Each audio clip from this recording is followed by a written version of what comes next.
स्वागत है एक बार फिर से एक बार मेरे यूट्यूब चैनल बेरोजगार इंस्टीट्यूट पर। तो आज है बिहार बेल्टॉन के प्रीवियस क्वेश्चन का ये 5वां वीडियो। पिछले मैंने 4 वीडियो बना चुके हैं। अगर आप लोग वो वीडियो नहीं देखेंगे तो आप मेरे चैनल पेज पर जाकर उस वीडियो को वॉच कर सकते हैं। तो चलिए वीडियो को स्टार्ट करते हैं। वीडियो को स्टार्ट करने से पहले एक ज़रूरी बात, अगर आप मेरे चैनल पर नए हो तो चैनल को सब्सक्राइब करें, वीडियो को लाइक करें एंड अपने दोस्तों में शेयर करना ना भूलें। तो आइए वीडियो शुरू करते हैं। आज का मेरा फर्स्ट क्वेश्चन है कि एमएस एक्सेल 2016 में एक टिप्पणी जोड़ने के लिए शॉर्टकट कुंजी क्या है। तो उसको शिफ्ट प्लस F2 अगर डालेंगे तो उससे एक कमेंट ऐड कर सकते हैं। सेकेंड क्वेश्चन है कि stdev.p एक डैश है कि stdev.p क्या है, एक संख्यीय फंक्शन है, स्टैटिकस फंक्शन है। एमएस वर्ड में टेक्स्ट को कॉपी करने के लिए की जाने वाली शॉर्टकट कुंजी क्या है, तो कंट्रोल प्लस सी से टेक्स्ट जो होता है कॉपी हो जाता है। और पेस्ट करने के लिए कंट्रोल भी का यूज करते हैं। एमएस वर्ड 2016 में मेल मर्ज में मेलिंग के लिए प्राप्तकर्ता की मौजूदा सूची डैश में मौजूद होती है। तो मेलिंग में जाने के बाद सेलेक्ट रेसिपिएंट और उसके बाद यूज एग्जैक्टिंग लिस्ट में जाएंगे तो उसमें मौजूद रहता है। और एमएस पावर पॉइंट 2016 में रिकॉर्ड स्लाइड शो डैश मेनू के तहत उपलब्ध है, तो उस स्लाइड शो के तहत उपलब्ध होता है। एमएस एक्सेल में वर्कशीट का नाम कैसे बदलते हैं, तो उसका नाम click on right seat tab, तो सीट पर राइट क्लिक करते हैं, वहाँ से रीनेम का ऑप्शन आता है, रीनेम पर क्लिक करके उसको रीनेम कर सकते हैं। एक्सेल 2016 में निम्नलिखित में कौन सा कथन सही है, तो एक वर्कबुक एक वर्कशीट के समान नहीं है, मेरा कथन सही है। स्लाइड सॉर्टर व्यू इनमें से क्या प्रदर्शित करता है, तो 36 क्रम में आपके प्रेजेंटेशन की स्लाइड व्यू को प्रदर्शित करता है। टेक्स्ट को पेस्ट करने के लिए उपयोग किए जाने, अभी बताया था कंट्रोल भी, तो कंट्रोल भी से टेक्स्ट को पेस्ट किया जाता है और कॉपी टेक्स्ट कंट्रोल प्लस सी से किया जाता है। एमएस एक्सेल में होम मेन्यू के तहत एडिटिंग ग्रुप में क्लियर ड्रॉप डाउन सूची के तहत निम्नलिखित में कौन सा वैध विकल्प नहीं है, क्लियर डाटा। अगर क्लियर डाटा कर देंगे तो वैध विकल्प नहीं है। इनमें से कौन सा उपयोगकर्ता को चित्र और एनिमेशन जैसे चित्रमय तत्वों के माध्यम से किसी उपकरण के साथ इंटरेक्ट करने की अनुमति देता है, तो उसको कहते हैं graphical user interface. MS Excel में सेल बॉर्डर लगाने का विकल्प कहाँ मिलता है, तो होम में जाने के बाद फॉन्ट ग्रुप में जाएंगे, वहाँ पे बॉर्डर होता है, वहाँ पे बॉर्डर लगाने का विकल्प मिलता है। कंपाइलर्स डैश रूप में रूपांतरित होता है, हाई लेवल लैंग्वेज के मशीन कोड में रूपांतरित होता है। वह व्यू जिसमें वर्ड डॉक्यूमेंट कंप्यूटर की स्क्रीन पर उस प्रकार दिखाई देता है जिस प्रकार पेज चौड़ाई टेक्स्ट स्थिति और फॉर्मेट में डॉक्यूमेंट ब्राउजर में दिखाई देगा, वह क्या कहलाता है, तो उसको वेब लेआउट व्यू कहते हैं।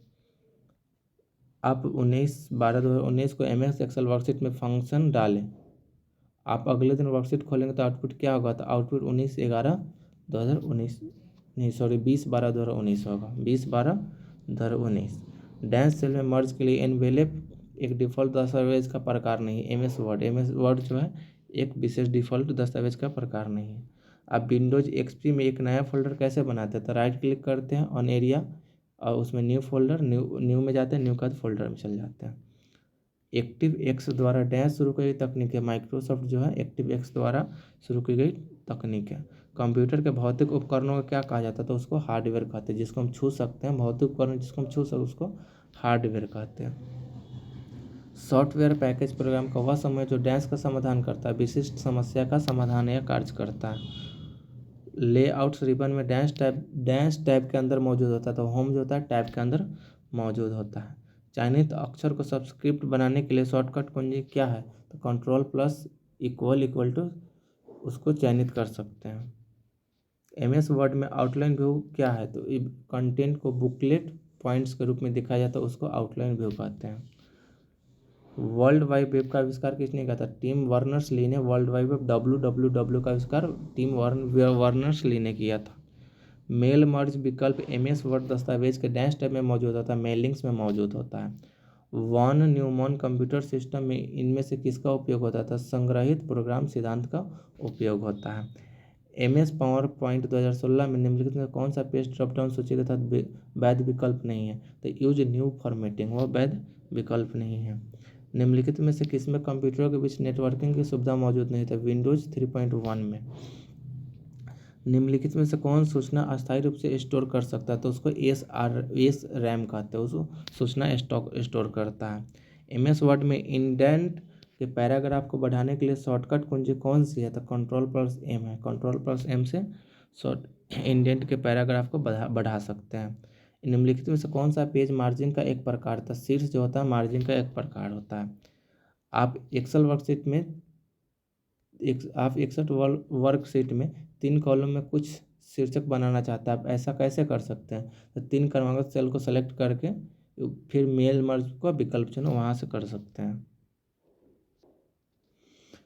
DSL का पूर्ण रूप क्या होता है? DSL का पूर्ण रूप क्या होता है? Digital subscriber line. DSL मतलब D से डिजिटल, S से सब्सक्राइबर, L से लाइन होता है। DSL का पूर्ण डिजिटल सब्सक्राइबर लाइन होता है। MS वर्ड में टेक्स्ट स्टाइलिंग फीचर क्या कहलाता है? उसको वर्ड आर्ट कहते हैं। जो टेक्स्ट का स्टाइल चेंज करता है उसको वर्ड आर्ट कहते हैं। निम्नलिखित में से कौन सा कंप्यूटर बस नहीं है? तो टाइमर बस जो है कंप्यूटर बस नहीं है।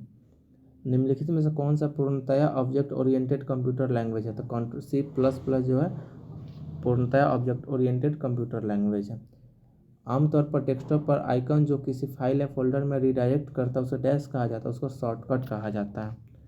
पाई चार्ट लेवल डैश प्रदर्शित करता है, डेटा की एक श्रृंखला को प्रदर्शित करता है। डिफ़ॉल्ट रूप से एक्सेल वर्कबुक 2016 में कितनी सीट होती है? तो उसमें 1 सीट होती है। MS एक्सेल 2016 में जब आप एक विंडो को स्प्लिट करते हैं तो विंडो कितने पैन में स्प्लिट होता है? तो 4 पैन में स्प्लिट होता है। डायलॉग विधि का उपयोग डैश आपस में जोड़ने के लिए किया जाता है, उसको इनपुट और आउटपुट डिवाइस को जोड़ने के लिए किया जाता है। कॉलम B और कॉलम C के बीच 3 कॉलम प्रविष्ट करने के लिए आप डैश कॉलम को सेलेक्ट करें तो कॉलम C को सेलेक्ट करते हैं। MS वर्ड डॉक्यूमेंट में टेबल में किस प्रकार का फाइल इंसर्ट किया जाता है? उसमें इंसर्ट प्लस टेबल करते हैं तो उसे इंसर्ट फाइल हो जाता है। फॉर्मेटिंग बदले बिना एक सेल के फार्मूले को दूसरे सेल में कैसे कॉपी करते हैं? उसमें राइट क्लिक करते हैं कंटेंट्स पर, उसका सेलेक्ट कॉपी करते हैं, फिर right click on sale formula, फिर उसको पेस्ट कर देते हैं।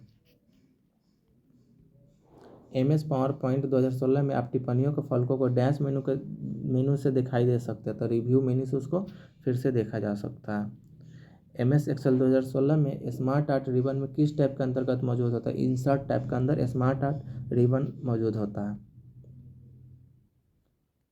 आप सेल्स की एक श्रृंखला को जोड़ना और फिर से सेल प्रविष्टियों की संख्या में विभाजित करना चाहते हैं। इस प्रकार उस श्रृंखला के सभी मानों का औसतन मान प्राप्त होता है।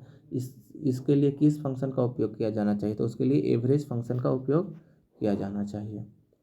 डिलीट की गई फाइलें जिसे रिसाइकल बिन में संग्रहित किया गया उसे क्या कहा जाता है? उसे क्या किया जा सकता है? उसको रीस्टोर किया जा सकता है। मौजूदा MS वर्ड डॉक्यूमेंट को कैसे सहेजा जाता था? फाइल प्लस सेव, फाइल में जाकर उसको सेव कर देते हैं, उसे फाइल सेव हो जाता है। ड्राइंग मुद्रित पाठ्य अन्य छवियों को डिजिटल रूप में परिवर्तित करने के लिए स्कैनर एक डैश होता है, तो प्रकाश संवेदनशील उपकरण होता है जो स्कैनर होता है। इंटरनेट पर किसी कंप्यूटर की पहचान इसके डैश द्वारा की जाती है, तो IP एड्रेस के द्वारा की जाती है।